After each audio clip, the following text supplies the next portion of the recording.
It's not the tallest building in LA or the ritziest, and it's not in Hollywood, but it's had many a starring role in movies. Of course, you've seen this tower in many a movie, and probably none more famous than in Die Hard, where it was almost kind of the star of that film, as it was called Nakatomi Plaza.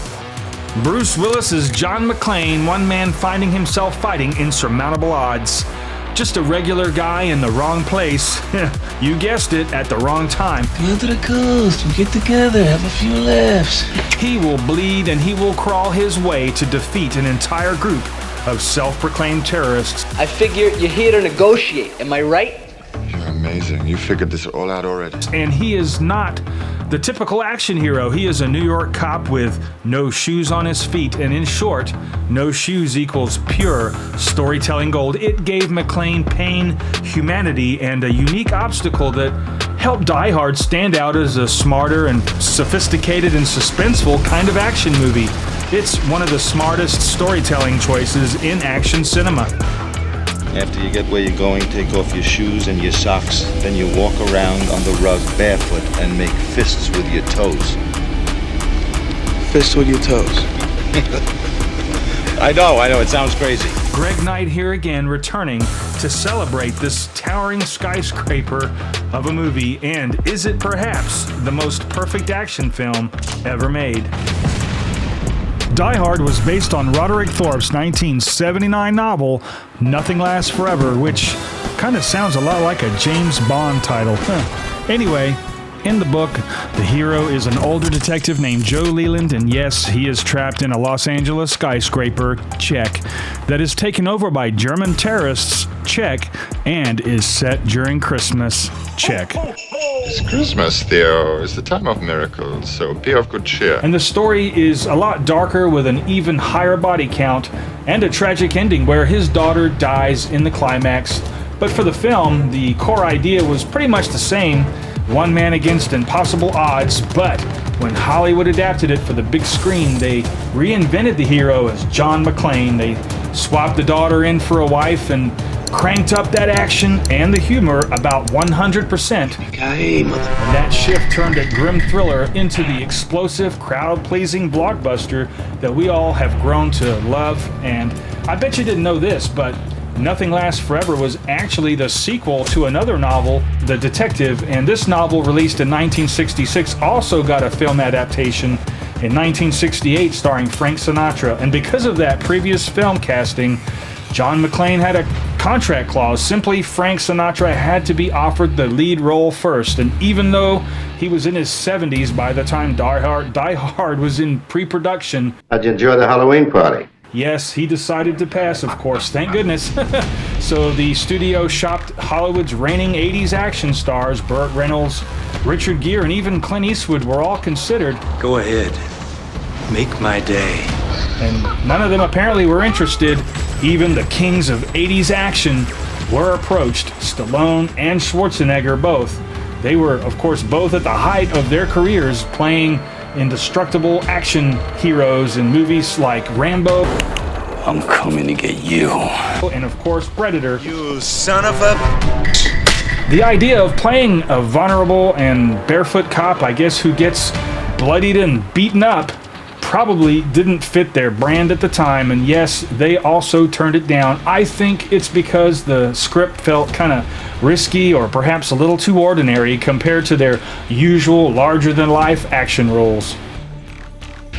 You made a pretty good cowboy yourself, Hans. Oh, yes. What was it you said to me before? Yippee-ki-yay. Hans Gruber, played by the late great Alan Rickman, is often praised as one of the greatest movie villains ever. So why does his character work so well? Well, first is his charisma. Unlike the one-dimensional bad guys of the 80s, Hans had charm. He wasn't just menacing, he was witty, articulate, and cultured, which made him magnetic every time he was on the big screen. Due to the Nakatomi Corporation's legacy of greed around the globe, they are about to be taught a lesson in the real use of power. Second, he is smart and calculated. Hans wasn't a mustache-twirling villain. He was strategic, always 3 steps ahead, masking a high-stakes robbery as terrorism. That intelligence made him a credible threat to both McClane and the audience. John. Die Hard was Rickman's first feature film role, and he absolutely nailed it.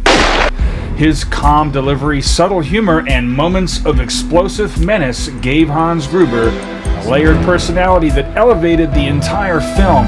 The villain who raised the bar for action movies, making audiences almost love him as much as they feared him.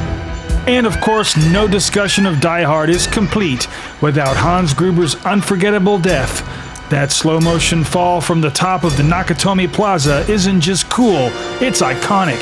The mix of Rickman's stunned expression, the real drop stunt, and the perfect framing made it one of the greatest villain send-offs in movie history. The director of Die Hard is John McTiernan, and he is often credited with reshaping modern action cinema. By the time he made the film in 1988, he had already proven his skill with Predator the year before. Let me here! Kill me! Come on! Kill me! But I'm here! Die Hard cemented his reputation, and he had a knack for blending tight suspense with explosive action, and he made Nakatomi Plaza feel like both a prison and a battleground. What really set him apart was his focus on vulnerability and realism. John McTiernan kept the film stylish and thrilling, using clever camera work, escalating tension, and perfectly timed humor. He later would return to direct 1995's Die Hard with a Vengeance, but it's Die Hard that remains his crowning achievement. The tone of Die Hard is a masterclass in balance. It mixes nail-biting suspense with sardonic humor, never tipping too far into camp or bleakness. The witty one-liners like the now infamous "Yippee-ki-yay" line aren't just jokes, they're expressions of defiance.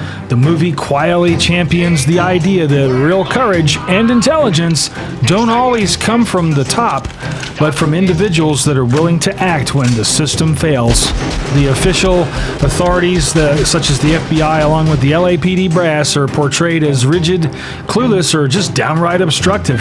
The FBI is here now? Yes, sir, right over there. Want a breath, man? Die Hard is also about fractured marriage. McClane's struggle isn't just against terrorists, it's about proving to Holly that he can change, that he values her career, and that he's willing to fight for their relationship. This emotional undercurrent gives the film real heart and is why the ending hits as hard as the action. In the end, Die Hard isn't just an action movie, it's a blueprint for modern action cinema. It proved that heroes can be vulnerable, villains can be charismatic, and that a story about saving the day can also be about saving your own humanity. Die Hard is not a Christmas movie. It's a goddamn Bruce Willis movie. While Bruce Willis and Alan Rickman carry the spotlight of the film, the supporting cast of Die Hard is stacked with memorable performances that give the film its texture and its heart. First up, of course, is Bonnie Bedelia as Holly Gennaro McClane. She's more than the stereotypical damsel in distress. What idiot put you in charge? You did. Holly is sharp, confident, and refuses to let Hans Gruber intimidate her. Her presence grounds the story emotionally, giving John McClane something real to fight for. Of course, Reginald VelJohnson is Sergeant Al Powell. He is the sympathetic cop on the outside. Powell becomes McClane's kind of lifeline throughout the radio, and their bond gives the movie its emotional spine. His redemption arc, moving past his own tragic mistake as a cop, mirrors McClane's struggle and his final act in the climax. It lands with genuine catharsis. Mr. McClane, now that it's all over after this incredible ordeal, what are your feelings? We get greasy Ghostbusters alumni William Atherton as the similarly sleazy reporter Richard Thornburg. He provides satire and comic relief, showing how, as you must know, the way media exploitation can make a crisis even worse. Alexander Goodenough as Carl. I loved him in The Money Pit. Thank you. It's a great pleasure to be back with you again. I'm sure you feel the same. And he is the ruthless blonde henchman, adding additional menace as McClane's most personal enemy. Every character, no matter how small, has a distinct personality and purpose. Whether it's raising the stakes, offering comic relief, or deepening the emotional core, without this supporting cast, Die Hard wouldn't have been the same.